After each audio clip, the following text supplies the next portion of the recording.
BJP के हरियाणा में बहुत ही उथल-पुथल हुआ। आपको पता ही होगा, न्यूज़ अगर देख रहे होंगे तो हरियाणा के सीएम चेंज हो गए और नायब सिंह सैनी अब हरियाणा के नए सीएम हो गए। क्या है इसके पीछे पूरी कहानी?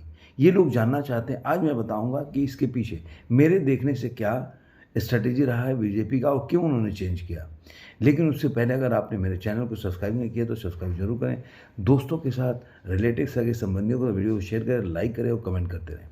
दोस्तों, जो नायब सिंह सैनी हैं, वो आपको उनकी हिस्ट्री में बता दूं तो 1996 में उन्होंने अपने राजनीतिक कैरियर को शुरू किया और इसके पहले जो कुरुक्षेत्र जो वहाँ पे है, वहाँ से लोकसभा के वो एमपी भी रहे हैं।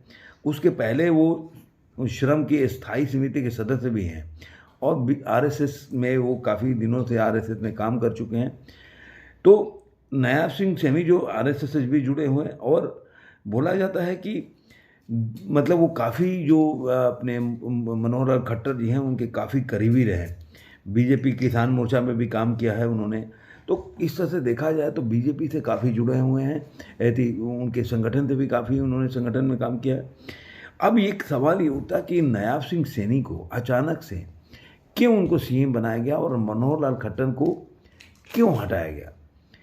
अब न्यूज़ एजेंसी या पोर्टल के हिसाब से या जो विपक्षी पार्टियों के हिसाब से बीजेपी में उथल पुथल मची हुई है।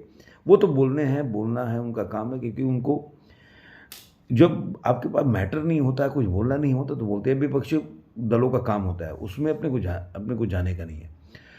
नायब सिंह सैनी ओबीसी समाज से आते हैं और काफ़ी टाइम से जो ओबीसी एक बहुत बड़ा तबका है, करीब करीब आप 20 से 22% बोला जाता है कि हरियाणा में उनका जो बोल सकते हैं कि वोटर्स हैं। अब काफ़ी टाइम से ये उथल पुथल चल रहा था कि ये हो रहा था कि हरियाणा में अगर बीजेपी को 10 सीट अगर जीतना है तो ओबीसी को साधना बहुत ज़रूरी है। और बीजेपी इसी वजह से जहाँ भी आप देखेंगे बिहार से लेकर जो अभी नया सीएम बना हुआ है वो सारे गणित के हिसाब से उन्होंने किया है। अब ये किया है इसलिए नहीं कि बीजेपी चुनाव हार रही है। बीजेपी में एक भूख है जो कि जितने भी विपक्षी दल हैं वो लोग भी जानते हैं, मीडिया वाले भी जानते हैं। चूँकि वो बोलना नहीं चाहते, उनकी अपनी वजह है, लेकिन हमारा काम है सही चीज़ों को बताना। बीजेपी अगर तो वो जानती है कि मैं 303 सीट या 304 सीट जीत जाऊंगा तो उस पर वो बैठ नहीं जाते। वो सोचते कि और इसको 310 कैसे पहुंचा दूं।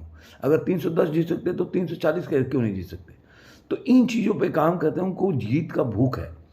तो वो नहीं वो चाहते। जब उन्होंने बोला, अगर प्रधानमंत्री नरेंद्र मोदी ने एक बोल दिया कि 370 सीट अगर बीजेपी को लाना है तो वो इस चीज़ पे कार्य कर रहे हैं। ऐसा नहीं है कि वो बोल के बैठ गए, कोई उनका जुमला नहीं है।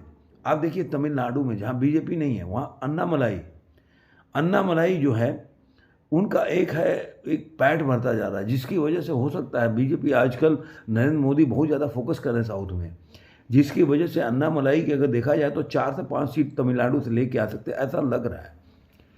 ज़्यादा भी हो सकता है, कम भी हो सकता है, लेकिन इस समय जो वहाँ पे रुझान आ रहा है, पब्लिक का मूड दिखाया जा रहा है, तो उससे लग रहा है कि बीजेपी यहाँ कुछ बड़ा कर सकती है।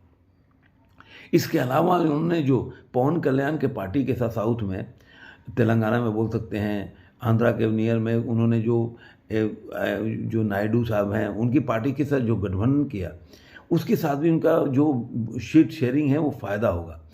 तो जो नॉर्थ साइड है वहाँ तो उनको फ़ायदा हो ही रहा है। बाकी जो साउथ में अगर वो जीत जाते हैं, क्योंकि नॉर्थ में ज़्यादातर आप देखेंगे तो बीजेपी 95% सीट जीत चुकी है, तो उससे ज़्यादा क्या आप जीत सकती है।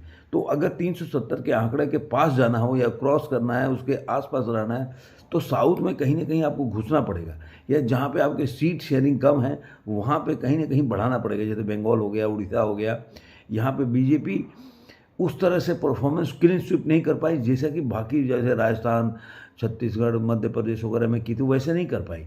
तो इसलिए बीजेपी यहाँ पे इन चीज़ों पे ध्यान दे रही है। इसलिए बताया जा रहा है कि उनका बीजेडी के साथ भी गठबंधन होने जा रहा है। तो इस तरीके से वो हर जगह अपनी पैठ फैलाने के प्रयास में, जिससे कि उनकी सीट शेयरिंग ऊपर जाए।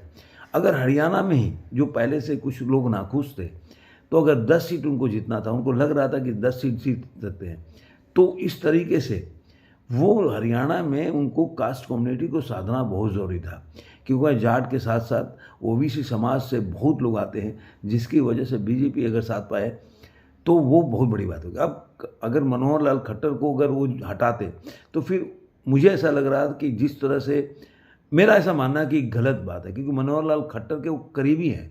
और मनोहर लाल के देखे होंगे आपने, जब शपथ स्वेयरिंग हो रही थी तो उन्होंने पैर छू के प्रणाम भी किया। तो इस तरह से मनोहर लाल खट्टर उनको खुद ही आगे किए। वो उनको अगर बोला जाए तो राजनीति में वो मनोहर लाल खट्टर की वजह से बहुत आगे निकल गया है।